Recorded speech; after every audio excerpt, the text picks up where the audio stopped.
Você lembra que no nosso primeiro encontro eu falei que a membrana plasmática era uma estrutura que as duas células tinham em comum, as eucariontes e as procariontes?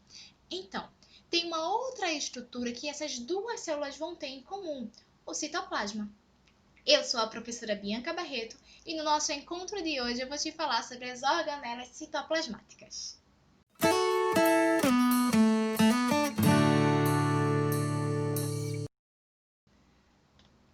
Pois bem, aqui temos uma célula eucarionte. Como é que você sabe que é uma célula eucarionte? Observe que temos uma estrutura aí bem organizada, bem mais complexa. Então, também a gente vai ter algumas organelas que os procariontes não vão ter. Por exemplo, o retículo rugoso, o retículo liso, o complexo de Golgi, entre outras estruturas que a gente vai falar mais detalhadamente já já. A gente vai começar com o citoesqueleto. O que é esse citoesqueleto? O citoesqueleto é responsável pela manutenção da célula eucarionte e também é responsável por alguns movimentos que essa célula faz. Ele é formado por filamentos proteicos. A gente pode ver na imagem que a gente tem o microfilamento, filamento intermediário, os microtúbulos. E, por exemplo, o microtúbulo vai estar relacionado com a formação dos centríolos, aquela estrutura muito importante para a divisão celular que a gente vai ver um pouquinho lá na frente. Além disso, os microtúbulos também participam da formação dos cílios e flagelos, estruturas importantes para o movimento celular. A nossa próxima estrutura é o ribossomo. Observe que o ribossomo é formado por uma subunidade menor e uma subunidade maior. Então, o que esse ribossomo vai estar relacionado? Com a produção de proteína, com a síntese proteica. Então, essa síntese proteica a gente chama de tradução. Nessa nossa imagem, a gente tem mais ou menos como é que ocorre essa síntese proteica. Então, os polipeptídeos, que digamos são umas pequenas proteínas, vão crescendo enquanto cada ribossomo vão se movendo em direção ao final, que onde vai ser esse final? Aqui, no 3'. Então, a direção dessa tradução, a direção dessa síntese proteica sempre vai ser do 5' para o 3'. O ribossomo é uma estrutura que vai estar presente tanto nas células procariontes como nas células eucariontes. Só que nos procariontes, eles vão estar dispersos no citoplasma, enquanto que nos eucariontes, além de também poder estar disperso no citoplasma, ele também vai estar aderido em algumas estruturas, como por exemplo na matriz mitocondrial e no retículo endoplasmático rugoso. Já que falamos do retículo endoplasmático rugoso, vamos ver com um pouquinho de mais detalhes sobre essa estrutura. Na verdade, temos dois tipos de retículo. É esse retículo endoplasmático rugoso e o retículo endoplasmático liso. E qual a diferença entre essas duas estruturas, Bianca? No rugoso, a gente vai ter aqui os ribossomos, enquanto que no liso não vai ter ribossomos. O retículo endoplasmático rugoso vai ser responsável pela produção de proteínas. Por quê? Porque ele tem os ribossomos, enquanto que o retículo liso vai ser responsável pela produção de lipídios. Além disso, o retículo endoplasmático liso vai ter a função de metabolizar substâncias tóxicas. Por exemplo, se você vai tomar um medicamento ou se você vai ingerir alguma bebida alcoólica, apesar que eu acredito que você não faz esse tipo de uso de bebida alcoólica, quem vai metabolizar essa substância tóxica, quem vai modificar essa substância é o retículo liso. E por que ele faz isso? Ele vai modificar essa substância para que não faça mal ao seu corpinho, porque elas são tão ofensivas, que se não for modificado, vai fazer um grande mal à sua célula. Portanto, valorize o seu retículo liso e tenha hábitos saudáveis para que ele não vá fazer tanto esforço assim. O retículo também vai estar muito relacionado com o transporte de algumas substâncias e com o armazenamento de substâncias. Por exemplo, os íons cálcios vão estar armazenados no interior do retículo para que, quando houver uma contração muscular, eles sejam utilizados. Mas não podemos esquecer, certo? O retículo endoplasmático rugoso, síntese proteica. o retículo endoplasmático liso, neutralização de substâncias tóxicas. A gente também vai ter uma estrutura que sempre vai estar bem próxima ao retículo. Quem é? O complexo de Golgi. Sobre o complexo de Golgi, a gente basicamente diz que ele armazena, empacota e secreta substâncias. Como é que isso vai ocorrer mais ou menos? Observe na imagem que as vesículas contendo proteínas vindas do retículo endoplasmático, que a gente falou agorinha, transferem substâncias para a região do complexo de Golgi. Lembra que eu falei que o retículo vai estar relacionado com o transporte de substâncias? Então, é aqui que elas entram. Com isso, o complexo de Golgi vai modificar quimicamente as proteínas e vai mandar ela para uma correta localização.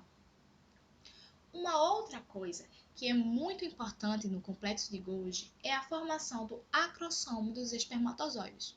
Bianca, o que é isso? O que são os acrossomos do espermatozoide? Vai ser basicamente essa estrutura aqui. Então, por que ela é tão importante? Porque nela vai conter enzimas que vai facilitar a perfuração do espermatozoide no óvulo. Ou seja, ele vai permitir que o espermatozoide penetre no óvulo. Mais precisamente, a gente diz que nesse acrossomo vai ter hialuronidase.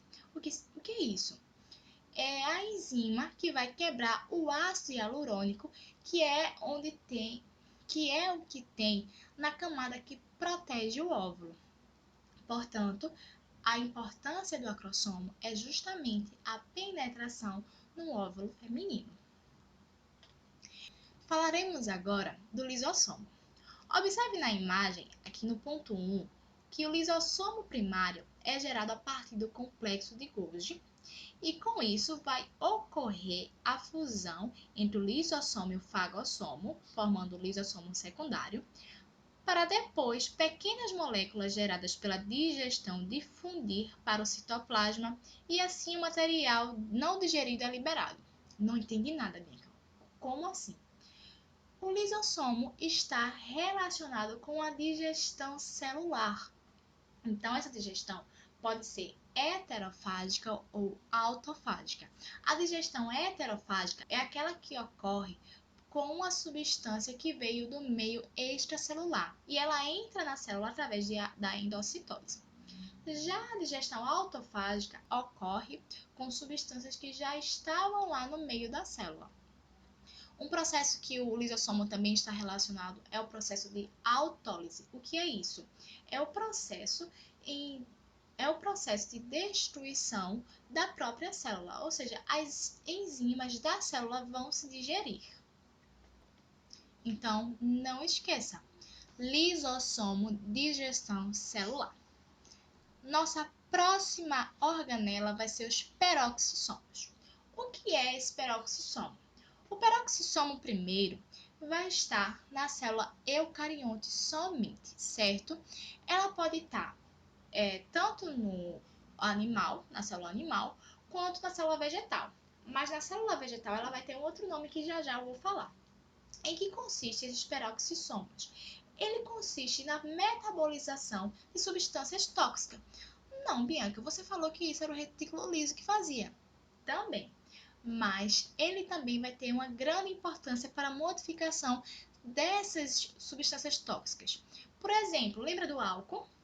O álcool vai ser digerido pelo retículo liso, né? Mas também vai ter a participação dos peroxissomos. Os peroxissomos vão ser responsáveis pela degradação de 25% do álcool ingerido. Enquanto que o retículo liso vai ser responsável pelo restante. Então, os peroxissomos vão ter oxidase, que são enzimas que vão modificar essas substâncias tóxicas para não fazer mal ao seu corpo. Onde é que vamos ter bastante? No seu fígado. Então, na célula vegetal, vai ter peroxissomos sim, mas com outra nomenclatura, que vai ser glioxissomos. Esses glioxissomos vão pegar os lipídios das plantas oleaginosas e vai modificar em açúcar. Para a gente começar a se despedir do nosso encontro de hoje, vamos falar das mitocôndrias. Para que servem as mitocôndrias? As mitocôndrias vão estar muito relacionadas com o processo de respiração celular e a produção de energia. Essa produção de energia a gente chama de quê? ATP, adenosina trifosfato. É importante salientar que as mitocôndrias só vão estar presentes nos eucariontes, ok? Então, nas cristas mitocondriais vão ter enzimas muito importantes para a cadeia respiratória. Por isso que ela está tão relacionada com o nosso processo de respiração celular. Então, se as mitocôndrias também estão relacionadas com o processo de produção de energia, com o processo de produção de ATP, significa o que para você?